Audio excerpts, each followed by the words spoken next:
ቴዲ አፍሮን ጥቁር ሰው ምኒልክ የሚል ሙዚቃ እየሰማ መንዙማ ሲከፈት ትቃወማለህ። በጫት የደነዘዘው ማሚ ለማዝ ጠበቃ ሆኖ የቴዲ አፍሮ ራሱ ኮንሰርት እኮ ለማየት ስንት ብር እናወጣለን። ስለዚህ የማዝን መንዙማ ለማየት ብር እንክፈል እያለ ነው።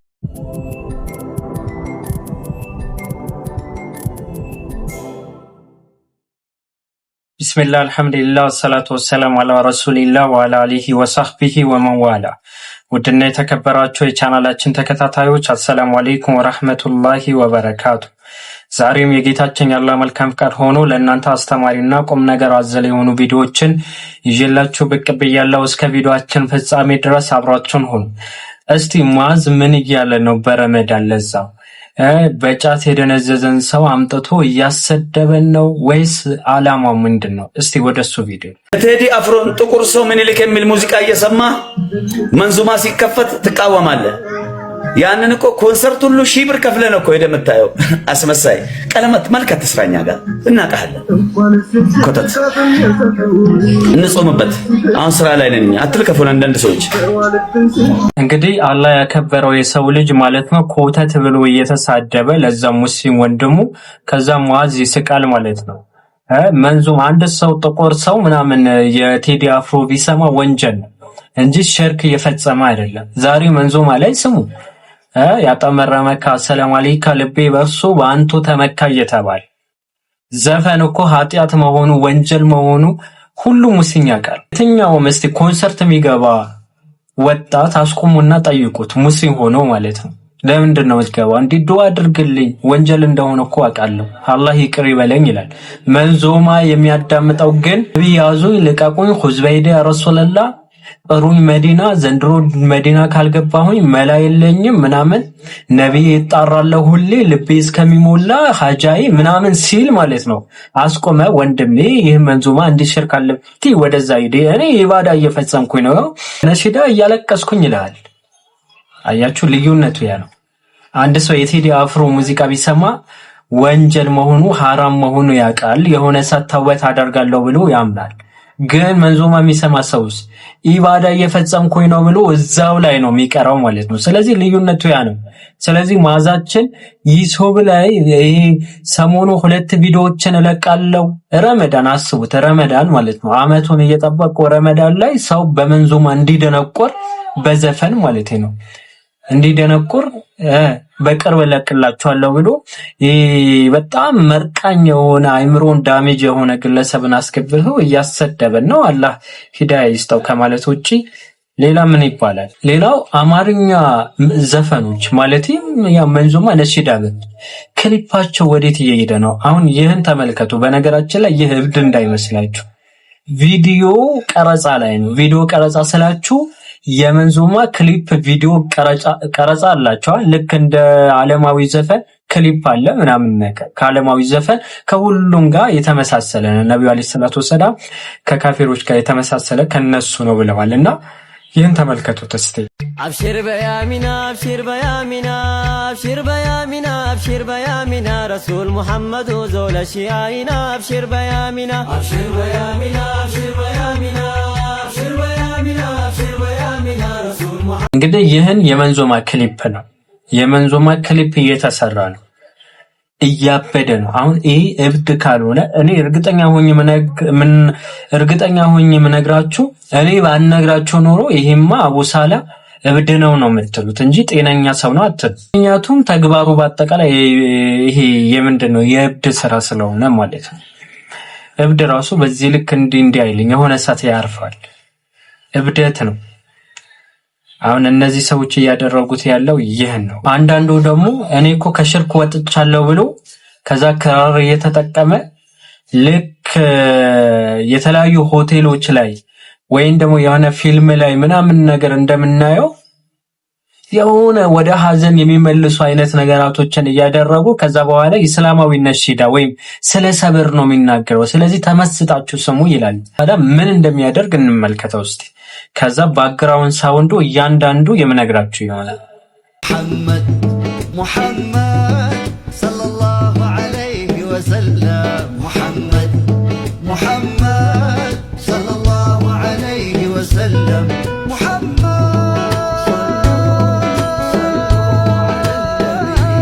መሐመድ እየተባለ ሰላዋት እየተባለ ይቀለዳል። ብናለ ክላሲካል አለበት። ክላሲካሉ ደግሞ ምንድነው? ክራር ነው።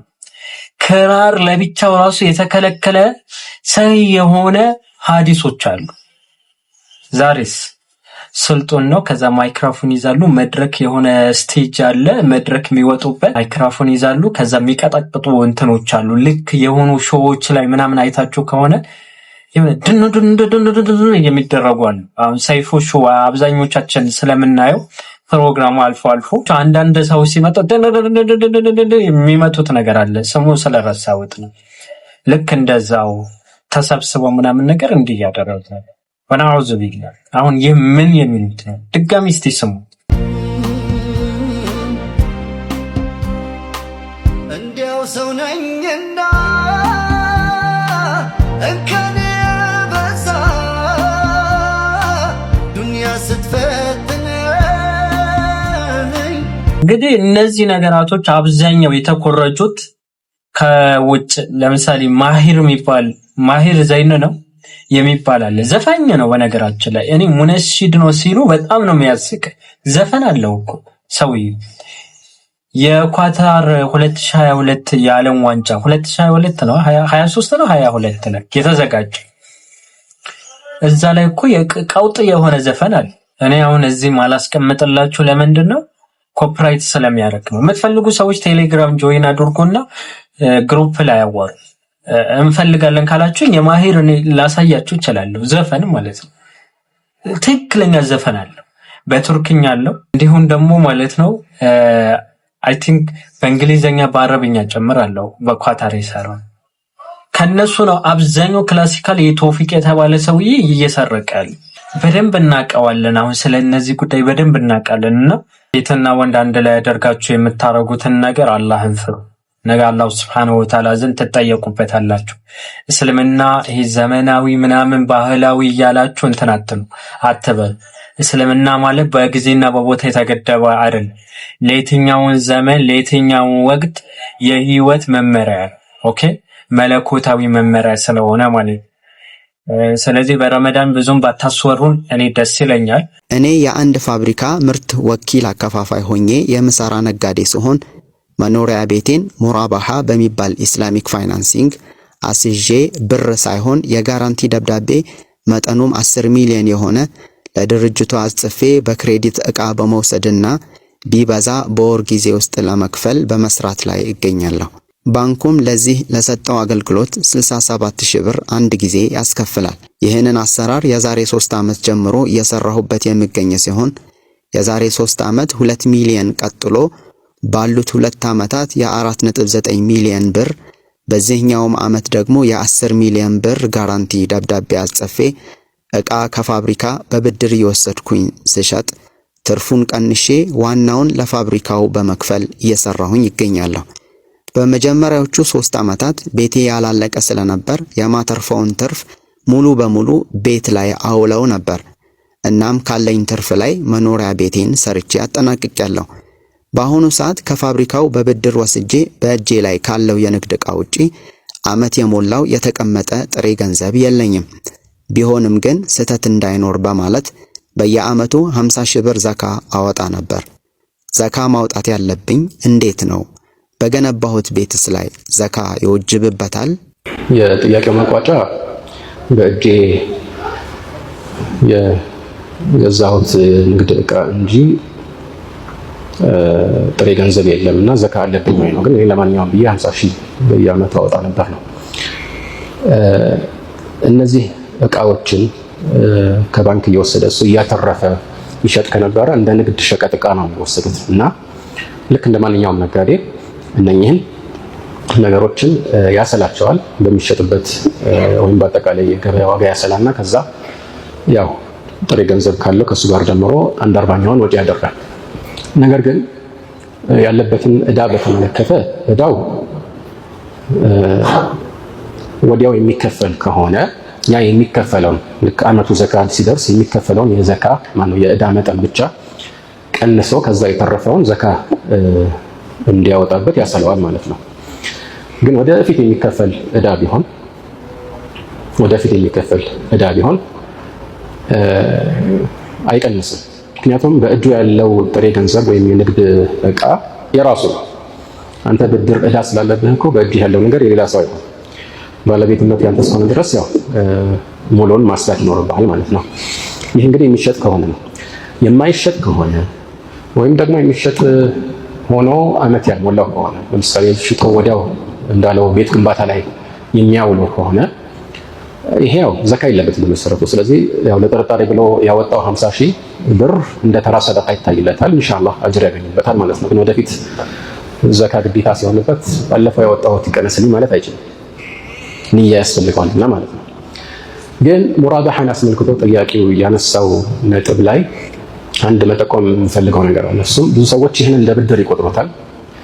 ሙራባሃ ብድር አይደለም። በተለምዶ ብድር ይባላል። ብድር ከሆነ ክልክል ነው አስለ። ግን ያው ቃላቱን ሰዎች በመጠቀማቸው ብቻ ብድር ይሆናል ማለት አይደለም። ከባንክ የሆነ ዕቃን መግዛት ነው። በብድር መግዛት ከተባለ ባንኩ የሰጠህ ገንዘቡን ነው ማለት ነው። በቀጥታ በአንተ ሂሳብ ውስጥ አስገባለህ ወይ በእጅ ሰጠ ወይ ደግሞ ሂድና ለሚሸጠው ሰው ክፈለው አለ፣ ያው ብድር ነው የሚሆነው ማለት ነው። ከዛ ትርፍ ብለው የሚቀበሉ አሁን እዚህ ላይ እንደተጠቀሰው 67,000 ለምሳሌ በዚህ መልኩ ተበጽሞ ከሆነ ይሄ ወለድ ይሆናል። እኛ ሙራባሃ የሚለውን የፈቀድነው እኮ ከብድር ወለድ ለማምለጥ ነው። ምንድነው ልዩነታቸው? ልብ በሉ። ሙራባሃ ዕቃን ገዝቶ ከዛ አትርፎ መሸጥ ነው። እንደማንኛውም ንግድ ነው፣ ገዝቶ አትርፎ መሸጥ ነው። ከሌላው የሚለየው ምንድነው? የገዛበት ይታወቃል፣ የሚያተርፈው ይታወቃል። ይሄን ያህል ትርፍ ነው። በድሮ ጊዜ ሙራባሃ የሚለው ቃል ነበር በፊቅህ ኪታቦች ላይ የታወቀ ነው። ግን አሁን ዛሬ በሚፈጸምበት ይዘትም ጭምር ነበር። አልኢማሙ ሻፊዒ በመስፈርት ፈቅደውታል። في كتاب الأم ይሄን ነገር አስፍረዋል። محمد بن حسن الشيباني تلميذ أبي حنيفة ይሄኛውን ነገር ፈቅደውታል እና ብዙ ዑለማዎች ፈቅደውታል። የዛሬ አብዛኞቹ ዑለማዎችም መስፈርት አስቀምጠው ነው የሚፈቅዱት። ለምን? ቅድም ወደ ጠቀስነው የብድር ወለድ እንዳይሸጋገር ማለት ነው። ብዙ መስፈርቶች መጥቀስ ይቻላል፣ ግን ወደዚህ እንዳይገባ ማገጃ የሚሆኑ ሁለት መስፈርቶችን እንጥቀስ። አንደኛ ባንኩ ዕቃውን የራሱ አድርጎ በይዞታው ስር ካስገባ በኋላ ነው መሸጥ ያለበት ማለት ነው። ስለዚህ ተመልክ ያስፈልጋል። ለምን? መልእክተኛው ዓለይሂ ሰላቱ ወሰላም في حديث حكيم بن حزام من قالت لا تبيع ما ليس عندك، لا تبيع ما ليس عندك. قال يأتيني الرجل يسألني البيع ما ليس عندي أبتاع له من السوق ثم أبيعه. قال لا تبيع ما ليس عندك. እኔ ጋር የሌለን ዕቃ ይመጣና አንድ ሰው ይጠይቀኛል። ከዛ እኔ ልክ እንደራሴ ነው እሺ ብዬ ያው ከዛ ከሌላ ሰው ገዝቼ ብሸጥለት ሲል ምን አሉ መልእክተኛው ዓለይሂ ሰላቱ ወሰላም አንተ ዘንድ የሌለን አትሸጥ። ማለይስ ዐንደክ ማለት ያንተ ይዞታ ውስጥ ያሌለን ነገር እንደራስህ አድርገህ አትሸጥ ማለት ነው። ግልጽ ነው። አትሸጥ ማለት ነው ሰለም ካልሆነ በስተቀር። ሰለም ደግሞ ሙሉ ክፍያ ምን መከፈል አለበት። ምክንያቱም ደግሞ በቀጠሮ ነው። ለምሳሌ የዛሬ ወር እንደዚህ አይነት ዕቃ መውሱፍ ቢማ ሙዐየን የሆነ ይሄኛው ዕቃ ተብሎ ሳይሆን እንዲህ አይነት ተብሎ ተገልጾ ከወር በኋላ ከ6 ወር በኋላ ከዓመት በኋላ በዚህ ቦታ ላይ ታቀርብልኛለህ ቢለው መስፈርቱ እስከተሟላ ድረስ የሰለም መስፈርቶች አሉ። ያኔ ይፈቀዳል። በእጁ ያኔ ባይኖርም ማለት ነው። ለምን መውሱፍ ቢማ ግን አሁን የሚሻሻጡትን ነገር አስመልክቶ እሱ ዘንድ የሌለ ነገርን መሸጥ አይችልም። ሰዋኡን አካነ ሙዐየነን አም ካነ መውሱፈን ፊ ዚማ በትክክለኛው ቀውል ማለት ነው። ጥቅል በሆነ ነገር እንዲህ አይነት ዕቃም ተባለ ወይም ይሄኛው ተብሎ የከሌን ዕቃም ጠቅሞቱ ቢሆን ሁሉም አይቻልም። ላ ተቢዕ ማ ለይሰ ዐንደክ። ግልጽ ነው። ስለዚህ ባንኩ አስቀድሞ ምን ማድረግ አለበት? የራሱ ማድረግ አለበት። ግልጽ ነው አይደለም? ይህንን የሚጻረሩ ነገሮች ደግሞ እንዳይኖሩ ሌላ ሁለተኛ መስፈርት እናስቀምጣለን። ምንድነው እሱ? ይህ ደንበኛ ወደ ባንኩ መጥቶ እንዲህ አይነት ዕቃ እፈልጋለሁ፣ ያንን ዕቃ ከገዛችሁልኝ እኔ እንደምገዛችሁ ቃል እገባለሁ ሲል ይህ በቃል ኪዳንነት ብቻ ያጠረ መሆን አለበት። يعني አላ የኩን الوعد ሙልዚመን ማለት ነው። ወዕዱ ሙልዚም መሆን የለበትም፣ አስገዳጅ መሆን የለበትም ቃል ኪዳኑ። ለምን? ቃል ኪዳኑ አስገዳጅ ከሆነ ውሉ ተፈጸመ፣ ያው ተሸጠ ማለት ነው አይደል? ምን ለውጥ አለ ማለት? አሁን አንተን እየሸጥንልህ አይደለም፣ ግን በኋላ ዕቃውን ካመጣን ከመግዛት ውጭ ሌላ አማራጭ የለህም ካሉት ያው ሸጡለት ማለት ነው። ለውጥ የለው አማራጭ ከሌለው ማለት ነው። የሚፈለገው አማራጭ እንዲኖረው። طيب እዚህ ላይ ውሉ እንትኑን ቃል ኪዳኑን አስገዳጅ የሚያደርጉ ስልቶች አሉ። ለምሳሌ ቅድመ ክፍያ ክፍል 15% መጀመሪያ ላይ ክፍል ይታል። ዕቃውን የራሳችሁ ሳታደርጉ ነው እንዴ ቅድመ ክፍያ እንከፍል? አሁን ቃል ኪዳን ብቻ ነው። ውሉ የግብይቱ ውል የሚታሰረው መቼ ነው? ዕቃውን የራሳቸው ካደረጉ በኋላ እንደ አዲስ ነው የሚዋዋሉት። አሁን መጀመሪያ የተፈራረሙት ዝም ብሎ ቃል ኪዳን ብቻ ነው፣ ችግር የለውም እንደ ቃል ኪዳን ብቻ። በኋላ ነው መፈራረም የሚችለው ማለት ግልጽ ነው። በዛ መልኩ ከሆነ ነው የሚፈቀደው። ኢማሙ ሻፊዒ ያልኳቸው ኪታብ ኡም ላይ በግልጽ ይህን ነገር አስረዋል። ኺያር ሊኖረው ይገባል ሁለተኛው ላይ ማለት ነው። ሁለተኛው በይዓ ማለት እነሱ ከገዙት በኋላ አስገዳጅ አይሆንም፣ የመተው መብት አለው ማለት ነው። ይህ ሲባል እንዲህ አይነት የፋይናንስ ድርጅቶች ባንኮች ይሰጋሉ።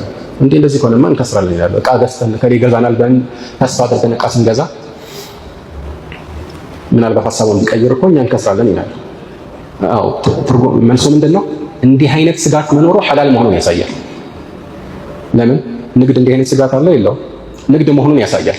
ብድር አይደለም ማለት ብድር ምንም ስጋት የለው።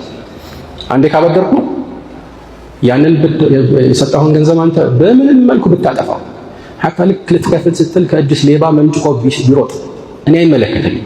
ሐታ በሸሪዓ ማለት ነው መضمون على كل حال يعني يدك يد ضمان ብድር መከፈል አለበት። በቃ አንተ ኃላፊነቱ ያንተ ነው ማለት ነው። ግልጽ ነው። ስለዚህ ስጋት የለውም። ለዚህ ነው ብዙ ጊዜ ከሪስክ ውጭ ነፃ የሆኑ ነገር የሚመርጡት። ሪስክ መኖሩ ሁሌ ሳይሆን በእንዲህ አይነት ሁኔታ ላይ ሪስክ መኖሩ ሐላል መሆኑን የሚያሳይ ነገር ነው። አንድ ሁለተኛ ደግሞ ሪስኩን ለመቀነስ መፍትሄ አለ። ብዙ ጊዜ እነዚህ መፍትሄዎች እንገልጻለን፣ ግን ተግባራዊ አያደርጉም للاسف። ምንድነው መፍትሄው? ያንን እቃ ከመጀመሪያው ሻጭ ሲገዙት ኺያር ሸርጥ ማስቀመጥ ይችላል። ኺያር ሸርጥ ማለት ይህንን እቃ ገዝተን በሆነ የተገደበ ጊዜ ለምሳሌ በ3 ቀን በሳምንት ውስጥ ወይ በ10 ቀን ውስጥ ምንም ነገር ባይፈጠር ችግር ባይኖርበት ራሱ የመመለስ መብት አለ። በዚህ ሸርጥ ወይ መስፈርት ነው የምንገዛ ይላል። ግብይቱ ተፈጽሟል፣ ገዝተውታል፣ ግን የመመለስ መብት እንዳላቸው ያሰፍራሉ ማለት ነው። በእርግጥ እነሱ ገዢው ብቻ ሳይሆን ሻጩም ራሱ ይሄን መስፈርት ማስቀመጥ ይችላል። ይሄ ኺያር ሸርጥ ይባላል። በእስላም ተፈቅዷል ሁሉም ዘንድ። ገደቡን አስመልክቶ ነው ኺላፍ ያለው። ይሄንን ሊያስቀምጡ መፍትሄ አለው የለው ማለት ይሄ ደንበኛው ይሄን እቃ ካመጣችሁ እገዛለሁ ያለው ሐሳቡን ቢቀይር ወዲያው ይመልሱታል ማለት ነው። በቃ ደንበኛችን ሐሳቡን ቀይሯል አለ። ግልጽ ነው። አልሙሂም በትክክል እንዲያው ጊዜ ላለመፍጀት ሐላል እንዲሆን ከተፈለገ ይሄ ኢስላሚክ ፋይናንስ ማለት ትክክለኛ ንግድ መሆን አለበት። በንግድ የምናውቃቸው መስፈርቶች መሟላት አለባቸው። ያኔ ከብድር ወጥቶ ንግድ ይሆናል ማለት ነው። ግልጽ ነው። አንድ ሙስሊም በረመዳን ወር ውስጥ ለኢባዳ በቂ ጊዜ ለማግኘት ሲል የዱንያ ስራውን ቀንሶ ለዚክርና ለቁርአን ትኩረት መስጠቱ ይበልጥ ተመራጭ ነው ወይስ ስራውን እንደወትሮ እየሰራ ኢባዳውን ጎን ለጎን ማድረግ ይችላል? የትኛው መንገድ ነው ለበረካና ለላቃ አጅር የሚበጀው? ረመዳን በአመት አንድ ጊዜ ብቻ የሚመጣ እድል ስለሆነ ስራውን ቀንሶ በኢባዳ ቢወጠር የተሻለ ነው።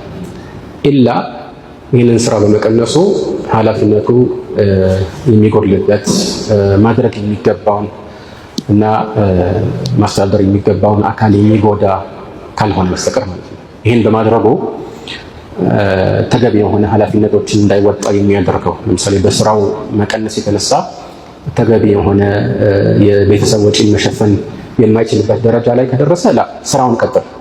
ስራ መስራት አጅር ሊያስገኝ ይችላል። ቤተሰቦችን ለማብላት ኃላፊነት መውሰድ በዚህ የተነሳ የሚኖረው ጭንቅ ራሱ አላህ ዘንድ አጅር አለ።